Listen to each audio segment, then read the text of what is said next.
आप सभी को प्रभु में मेरा सलाम। प्रभु को धन्यवाद है कि उसने ये समय फिर से दिया कि मैं आप लोगों के साथ प्रभु के वचन से बातचीत कर सकती हूँ। आइए पहले प्रार्थना में चलें। धन्यवाद धन्यवाद धन्यवाद यीशु मसीह जी, आपका धन्यवाद देते हैं कि आपने ये समय दिया है प्रभु, जब हम आपके वचन से कुछ बांट सकते हैं। यीशु मसीह, मैं ना बोलूं पर आप मुझ में होके बोलिए, वो शब्द मेरे ना हो पर आपके हों यीशु मसीह जी। और ये वचन जो है प्यारे प्रभु जी लोगों तक जाए, ताकि लोग प्रभु तेरे वचन के बारे में अच्छी तरह से जानने पाएं। हाँ प्रभु जी, धन्यवाद देते हैं इस समय के लिए। और जो लोग इसको देखेंगे या देखेंगे या लोगों को बताएंगे देखने के लिए, उनको हम प्रभु तेरे हाथ में देते हैं, ताकि वो इस वचन से कुछ जानकारी को प्राप्त करें और प्रभु इस वचन को पढ़ें और उसमें ढूंढें कि क्या जो बातें यहाँ उनसे कही जा रही हैं परमेश्वर के वचन के अनुसार हैं अथवा नहीं। तो हम धन्यवाद देते हैं प्रभु इस समय के लिए, और इस समय को हम आपके चरणों में सौंपते हैं। आप हमारे मुख के द्वारा बोलें। हे पवित्र आत्मा, आप यहाँ आइए, हम आपका स्वागत करते हैं। आपके पवित्र हाथों में सब कुछ दे देते हैं, पवित्र नाम से मांगते हैं यीशु जी, आमीन आमीन। आज हम आपके साथ जो बातचीत करेंगे वो है कि हमारी बाइबल में कितने प्रकार के ताज या क्राउन दिए हैं, जिनका कि वर्णन हमारे पवित्र शास्त्र में किया गया है। तो इसमें अगर हम देखें तो 10 प्रकार के क्राउन का विवरण पवित्र शास्त्र बाइबल में मिलता है, और वो इस प्रकार से है। नंबर 1 जो है वो धर्म का मुकुट है, धर्म का क्राउन है। अगर हम दूसरा तीमुथियुस उसका 4 अध्याय उसका 8 पद देखें, दूसरा तीमुथियुस उसका 4 पद उसकी 4 अध्याय उसका 8 पद देखें, तो वहाँ इस प्रकार से लिखा है, भविष्य में मेरे लिए धर्म का वो मुकुट रखा है जिसे प्रभु जो धर्मी और न्यायी है मुझे उस दिन देगा। किस दिन देगा? उस दिन देगा। और मुझे ही नहीं वरन उन सब को भी जो उसके प्रकट होने को प्रिय जानते हैं, जो कि ये सोचते हैं कि हाँ प्रभु यीशु मसीह आएगा, उसका आगमन होगा। जो इस पर विश्वास रखते हैं उनको प्रभु अपने आने पर धर्म का मुकुट देगा, धर्म का ताज से विभूषित करेगा। इसको हम अन्य जगह भी देख सकते हैं। पहला थिस्सलुनीकियों निकालें, पहला थिस्सलुनीकियों उसका 2 अध्याय और 19 पद पर अगर आप दृष्टि डालें तो वहाँ इस प्रकार से लिखा है, भला हमारी आशा या आनंद या बड़ाई का मुकुट क्या है? क्या हमारे प्रभु यीशु मसीह के सम्मुख उसके आने के समय तुम ही न होंगे? हमारी बड़ाई और आनंद तुम ही तो हो। प्रभु कह रहे हैं कि हम जो उस पर विश्वास करने वाले हैं, उसके दूसरे आगमन पर विश्वास करने वाले हैं, हम जो उसके वचन पर विश्वास करने वाले हैं, वो उनको वो जो है वो ये आनंद के मुकुट से या धर्म के मुकुट से विभूषित करेगा। अगर आप फिलिपियों 3:20 निकालें, फिलिपियों 3:20 देखिए, वहाँ पर भी लिखा है, हमारा प्रदेश स्वर्ग है। जी, अभी जिस पृथ्वी पर हम रह रहे हैं वो हमारा घर नहीं है। एक ना एक दिन हमें यहाँ से जाना है। तो कहाँ जाना है? जब हम परमेश्वर के वचन के अनुसार चलेंगे, हम अपने जो है पापों को मान लेंगे, हम अपने जो है पापों को छोड़ देंगे और उसको स्वीकार कर लेंगे, तो क्या होगा? हमारा उद्धार होगा, वो हमारे पापों को क्षमा कर देगा। और उस समय क्या होगा? हम अपने देश को जाएंगे, वो स्वर्ग में हम जाएंगे। हमारा प्रदेश स्वर्ग पर है और हम एक उद्धारकर्ता यीशु मसीह के वहाँ से आने की बाट जो है जी। आज आप तमाम प्रोफेसियाँ सुन रहे हैं कि प्रभु यीशु मसीह का समय निकट है। बहुत सारे ऐसे चिन्ह सामने आ रहे हैं जिनसे ये पता चलता, हाँ, प्रभु यीशु मसीह का आना जो है वो अति निकट है। तो यहाँ पर भी ये वचन ये बताता है कि हम लोग जो प्रभु में हैं, जो प्रभु के अनुयायी हैं, जो वचन को मानते हैं, उस पर चलते हैं, वे लोग, सारे लोग जो हैं, हम प्रभु यीशु मसीह के आगमन की बाट जो रहे हैं। इसी तरह से अगर हम प्रकाशित वाक्य 3 उस अध्याय उसका 11 पद देखें, प्रकाशित वाक्य 3 अध्याय उसका 11वां पद देखें तो वहाँ इस प्रकार से लिखा है, मैं शीघ्र ही आने वाला हूँ, जो कुछ तेरे पास है उसे थामे रहे। मतलब हमें बीच में भटक नहीं जाना है, हमें फिर से पुनः पाप में लिप्त नहीं हो जाना है। हमें हमेशा परमेश्वर की आज्ञा पे चलना और उसके अनुसार ही अपने कार्यों को करना है। तो प्रभु वही कह रहा है, कोई तेरा मुकुट छुना, अगर तू हमेशा ऐसा बना रहेगा और उस पर चलता रहेगा तो प्रभु के वचन पर, तो जब प्रभु आएगा तो वो हम लोगों को उस धर्म के मुकुट से विभूषित करेगा और कोई भी हमारे उस मुकुट को छीन नहीं सकता है। दूसरा मुकुट, अभी हमने पहले मुकुट के बारे में चर्चा की, पहला मुकुट था धर्म का मुकुट। अब हम दूसरे मुकुट के बारे में जानेंगे, वो है जीवन का मुकुट। दूसरा मुकुट जो है वो जो हमें मिलेगा परमेश्वर के द्वारा, यीशु मसीह के द्वारा, वो है जीवन का मुकुट। अगर आप प्रकाशित वाक्य 2 निकालें, प्रकाशित वाक्य 2 उसका 10वां पद, वहाँ देखिए इस प्रकार लिखा है, जो दुख तुझको झेलने होंगे उनसे मत डर।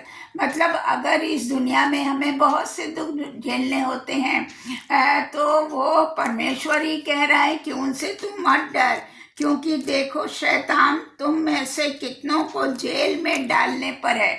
डालने पर, यहाँ तो जो कि बाइबल 2000 वर्ष पहले प्रभु यीशु मसीह के आगमन के बाद लिखी गई, इसलिए देखिए इसमें यह लिखा है कि लोग तुम्हें जेल में डालेंगे, लेकिन वास्तविकता क्या है? देखिए ये भी हमारे प्रभु यीशु मसीह के आने के समय को बता रहा है कि अभी डाले नहीं जाए, अब डाल रहे हैं। लोग पकड़ पकड़ के विश्वासियों को जेल में डाल रहे हैं और उनके खिलाफ तरह तरह के कार्य हो रहे हैं।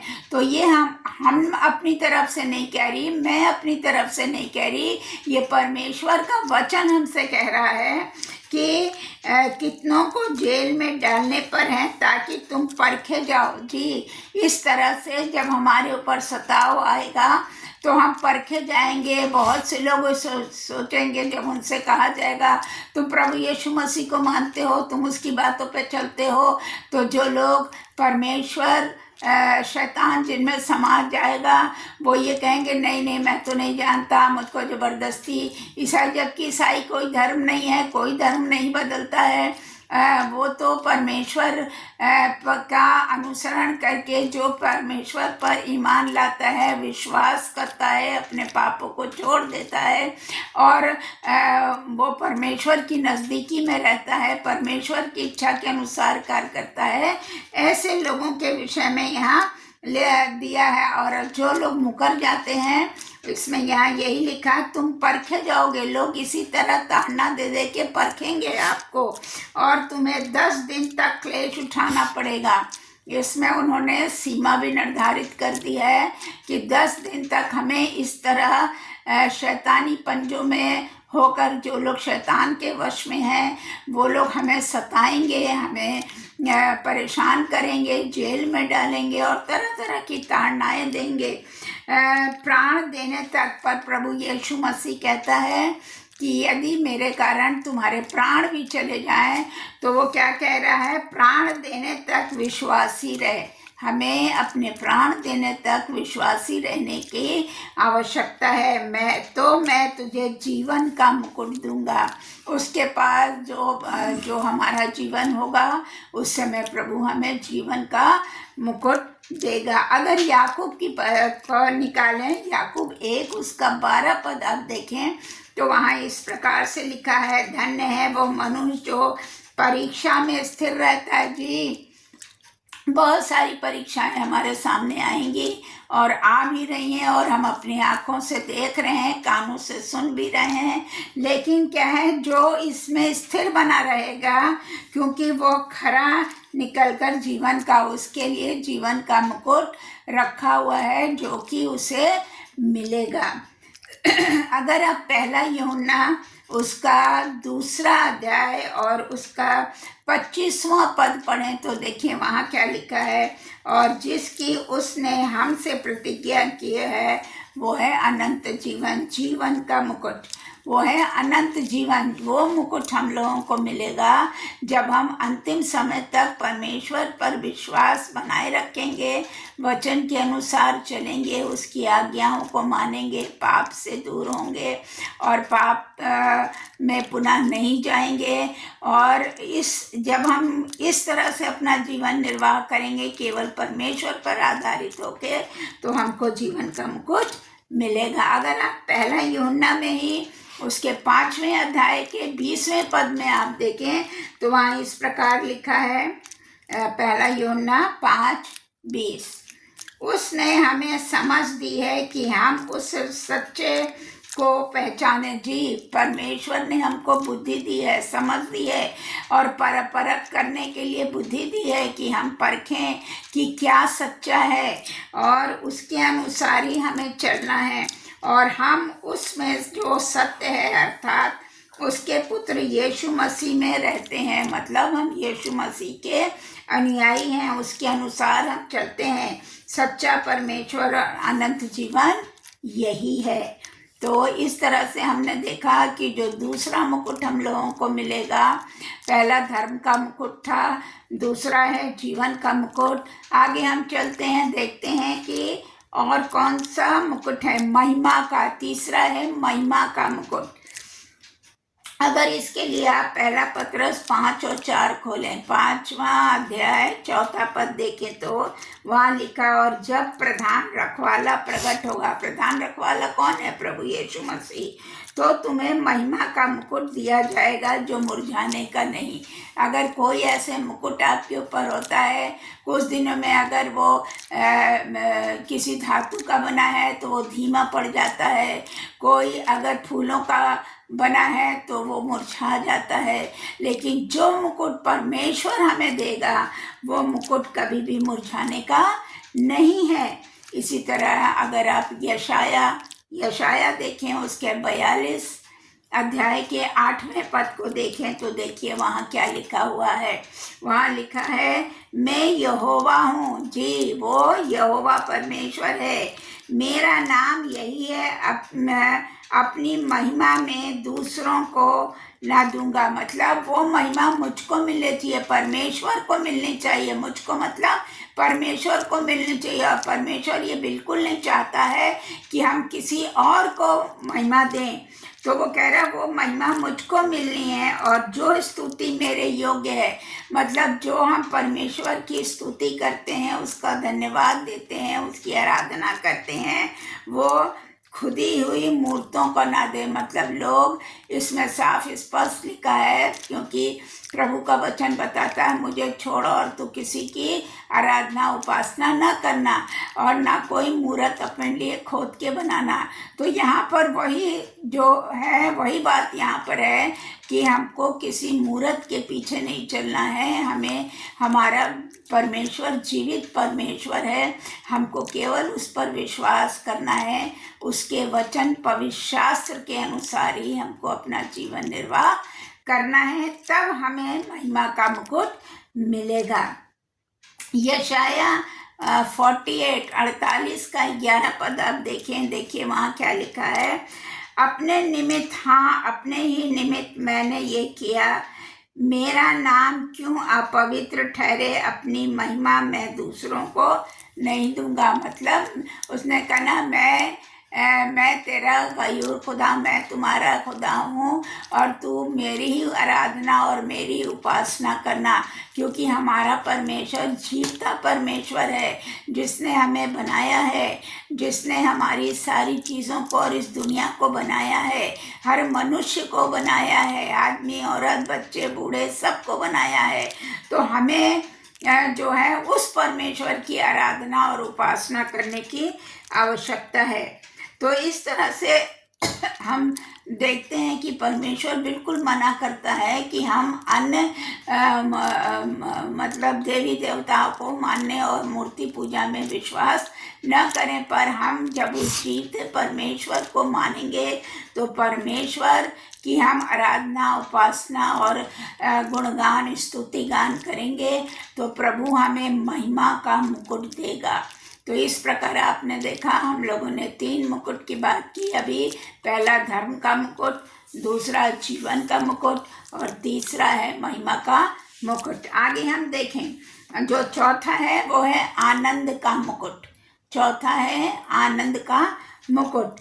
ये लूका और 15 अध्याय का 7 पद आप देखें, वहाँ लिखा है, मैं तुमसे कहता हूँ कि इसी रीति से एक मन फिराने वाले पापी के विषय में भी स्वर्ग में उतना ही आनंद होगा जितना कि 99 ऐसे धर्मियों के विषय में नहीं होता जिन्होंने मन फिराने की आवश्यकता। मतलब परमेश्वर ये कह रहा है, जो एक भी व्यक्ति अगर परमेश्वर पर विश्वास करता है और अपने मन को परमेश्वर की ओर लगाता है, आराधना और उपासना में लगाता है, उसका नाम लेता है, उसके नाम से प्रार्थना करता है, तो क्या कह रहा प्रभु कि उसको उसके लिए जो है स्वर्ग में बहुत आनंद होगा और वो उसके आनंद का मुकुट होगा, बशर्ते जो 100 में 99 लोग हैं जो कि मन फिराने के लिए सोचते भी नहीं है और जिन्हें सोचते हैं कि इसकी ज़रूरत हमें क्या है। तो इस तरह से आगे अगर हम इसी को और भी देखना चाहें तो देख सकते हैं। फिलिपियों 4:1 में लिखा है, हे मेरे प्रिय भाइयों, जिनमें मेरा जी लगा रहता है, जो मेरे आनंद का मुकुट हो। मतलब जब हम उसकी महिमा करते हैं, हम उसकी बड़ाई करते हैं, हम उसके वचन को पढ़ते हैं, उसकी आज्ञा के अनुसार चलते हैं, तो हमें वो महिमा का मुकुट से विभूषित करेगा। पहला थिस्सलुनीकियों अगर आप निकालें उसका 2 और 19, तो आप देखिए वहाँ क्या लिखा है, भला हमारी आशा या आनंद या बड़ाई का मुकुट क्या है, वो क्या हमारे प्रभु यीशु मसीह के सम्मुख उसके आने के समय तक तुम ही ना होगे। मतलब कि तुम हो या ना हो, इस संसार से चली भी जाओ, लेकिन अंतिम समय तक अगर हम परमेश्वर पर विश्वास कर रहे हैं, उसके वचन के अनुसार चल रहे हैं, तो क्या है, हमें महिमा का मुकुट जो है, आनंद का मुकुट मिलेगा। नेक्स्ट मुकुट जो है वो है अविनाशी मुकुट, जो नाश होने वाला नहीं है। अगर आप पहला पत्रस उसका पहला अध्याय उसका 4था और 5वां पद देखें तो वहाँ देखें आप क्या लिखा है, अर्थात एक अविनाशी और निर्मल और अजर मीरास के लिए जो तुम्हारे लिए स्वर्ग में रखी है, जिसकी रक्षा परमेश्वर की सामर्थ से विश्वास के द्वारा उस उद्धार के लिए जो आने वाले समय में प्रकट होने वाली है की जाती है। अभी आपने सभी जगह देखा कि वो मुकुट जो पवित्र शास्त्र में लिखा हुआ है, वो मुकुट परमेश्वर के आगमन पर जिसका हम लोग इंतज़ार कर रहे हैं, जो कि अपने समय से होगा, वो जब आएगा तो ये मुकुट जो है हम लोगों को परमेश्वर की ओर से मिलेगा, यदि हम अंतिम समय तक विश्वासी बने रहेंगे, वचन के अनुरूप चलते रहेंगे। पहला कुरिन्थियों आप निकालें पहला कुरिन्थियों उसका 9 अध्याय उसका 24-25 पद देखें। वहां पर लिखा हुआ है, मुरझाने वाला मुकुट क्या तुम नहीं जानते कि दौड़ में सभी लोग दौड़ते हैं, परंतु इनाम केवल एक ले जाता है। तुम वैसे ही दौड़ो कि जीतो। मतलब हमको वो प्रेरित कर रहा है वचन कि हमको इस तरह से दौड़ना है कि हम इनाम पाएं, हम दौड़ में जीते, अविनाशी उस नाश न होने वाले मुकुट को हम प्राप्त कर सकें। वैसे ही तुम दौड़ो और जीतो। हर एक पहलवान सब प्रकार का संयम रखता है।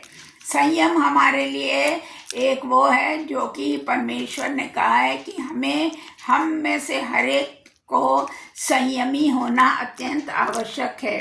एक मुरझाने वाले मुकुट को पाने के लिए यह सब करते हैं, परंतु हम तो उस मुकुट के लिए करते हैं जो कभी मुरझाने का नहीं है।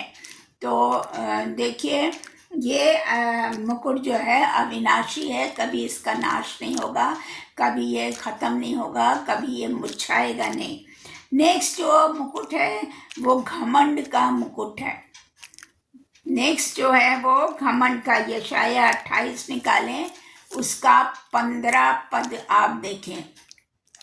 यशाया 28 उसका 15 पद देखिए, लिखा है, तुमने कहा है हमने मृत्यु से वाचा बांधी और अधोलोक से प्रतिज्ञा कराई है। इस कारण विपत्ति जब बाढ़ के समान बढ़ जाए तब हमारे पास नहीं आएगी, क्योंकि हमने झूठ की शरण ली है और मिथ्या की आड़ में छिपे हुए। मतलब हम तो इतने घमंडी हो गए हैं, हमको इतना गर्व हो गया है कि हम ही सब कुछ हैं इस दुनिया में, हम जो चाहें वो कर सकते हैं, हम जिसका चाहे उसका सत्यानाश कर सकते हैं, हम जिसको चाहें उसको मार सकते हैं, हम जिसको भी चाहें उससे झूठ बोल सकते हैं। इतने हम घमंड से क्या है भर गए हैं।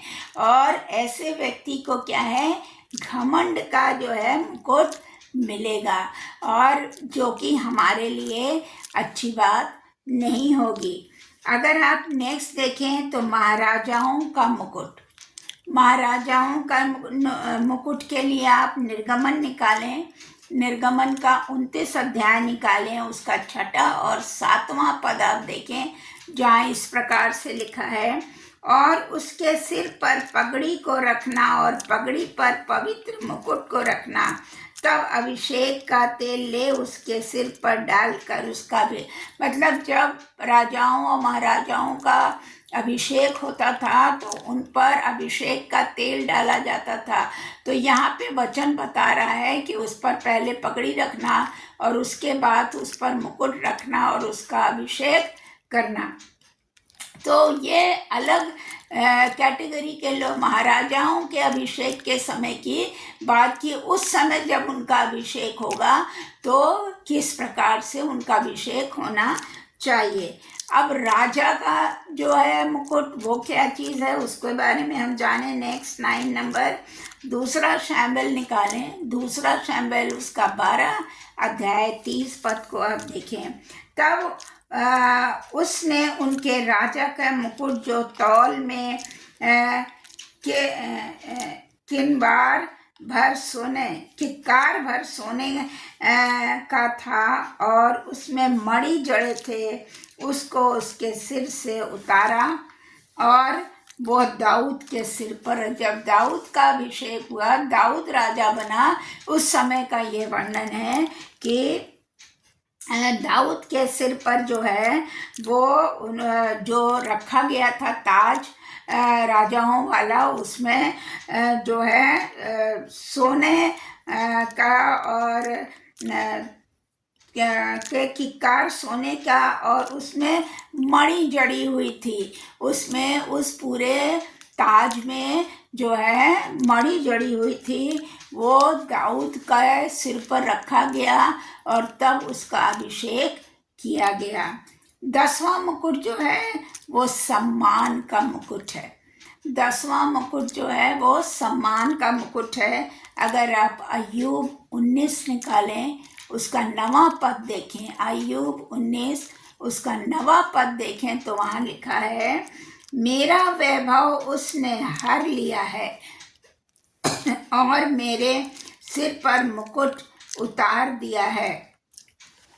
अय्यूब को कितनी कठिनाइयाँ हो रही थी और अय्यूब सोचता था कि ये मैंने क्या कर दिया, मुझे इतनी सारी पर, लेकिन वो तो परमेश्वर की योजना के अंतर्गत था ना। शैतान उसके पास आता है, यीशु के पास, और कहता है, अरे तू जिसे मानता है ना कि वो, तू कहता है कि वो मेरे आज्ञा के अनुसार चलता है, जैसा मैं कहता हूँ वैसा करता है, जैसा वचन बताता है वैसा वो करता है, तो वो वो तो इसलिए है क्योंकि तूने उसको भरपूरी से सब कुछ दे दिया है, इसलिए वो तुझको मानता है। तो परमेश्वर ने कहा कि तुझे उसकी परीक्षा लेनी है तो तू उसकी परीक्षा ले सकता है, और लेकिन उसके साथ शर्त केवल एक ही होगी कि तू उसके प्राण नहीं ले सकता। और जब अय्यूब का सब कुछ चला गया, उसकी स्त्री भी उसको छोड़कर चली गई, कही कि तू कैसे ईश्वर को मानता है जो इस तरह, अब तू उसको छोड़ दे। और तो एक बार 10 बार जब सब लोग बोलने लगते हैं तो कहीं ना कहीं दिमाग में वो चीज़ें शैतान लाना शुरू कर देता है। और अय्यूब का भी क्या था, वो अय्यूब को भी भरमाने लगा और उसने कहा कि मेरा वैभव उसने हर लिया है, कि मेरा जो फेम है वो उसने ले लिया है और उसके सिर पर से मुकुट उतार लिया है। तो इस तरह से आप देखें, हम लोगों ने आज पवित्र शास्त्र में 10 मुकुट के बारे में जाना, और ये 10 मुकुट आपको बाइबल में कहाँ कहाँ मिलेगा, इस संबंध में मैंने आपसे बातचीत की। एक बार मैं इसको पुनः बता दूं कि पहला हमारा धर्म का मुकुट, जिसके बारे में हम लोग ने जाना, फिर जीवन का मुकुट, उसके बाद तीसरा है महिमा का मुकुट, चौथा है आनंद का मुकुट, पांचवा है अविनाशी मुकुट, छठा जो है वो घमंड का मुकुट और अविनाशी मुकुट है। फिर उसके बाद हमारा घमंड का मुकुट है, फिर महाराजाओं का मुकुट है, फिर राजाओं का मुकुट है, और आनंद का मुकुट जिसके बारे में हम लोगों ने अभी देखा, और उसके बाद है राजा का मुकुट जो दाऊद को अभिषेक के समय पहनाया गया था, और फिर सम्मान का मुकुट। तो इस तरह से पवित्र शास्त्र बाइबल में हम लोगों ने 10 मुकुट के बारे में जानने का प्रयास किया है। आप भी पवित्र शास्त्र में जो रेफरेंसेस बताए गए हैं, स्वयं भी आप इसको पवित्र शास्त्र में खोल कर पढ़ें और देखें, और आप जान सकेंगे कि परमेश्वर ने हमारे और आपके लिए कौन कौन से मुकुट रखे हैं। यदि हम अंतिम समय तक विश्वासी रहते हैं उसके आने तक, तो परमेश्वर हमें इन मुकुटों से विभूषित करेगा।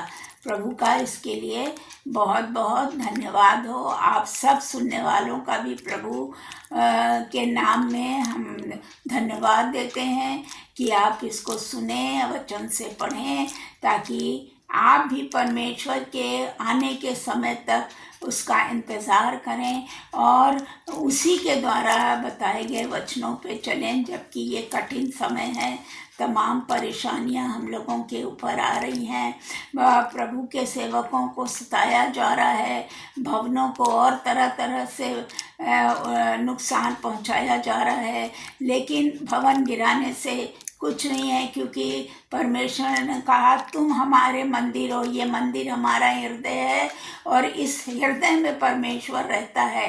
परमेश्वर इन हाथ के बनाए हुए मंदिरों में नहीं रहता। वो एक स्थान है, जैसे पूजा स्थल होता है, जैसे मस्जिद है, वैसी चर्च है, क्या है, वहाँ पर लोग एकत्रित होते हैं और एकत्रित होकर प्रार्थना करते हैं, चाहे वो कुछ भी स्थान हो। तो हमें उन स्थानों का, वो स्थान परमेश्वर का स्थान तो हमारा हृदय है, और उस हृदय में हमारा परमेश्वर निवास करता है। प्रभु आप सबको शांति दे, आप सबको परमेश्वर अगुवाई में बढ़ाए, ताकि हम लोग अपने इस मंदिर की रक्षा स्वयं करें, और ये रक्षा केवल पवित्र शास्त्र को पढ़ने से, प्रार्थना करने से और उपवास रखने से और दूसरों के कष्टों के लिए भी प्रार्थना करने से ही होती है। तो प्रभु का बहुत बहुत इस वचन के लिए धन्यवाद हो। शुभ रात्रि।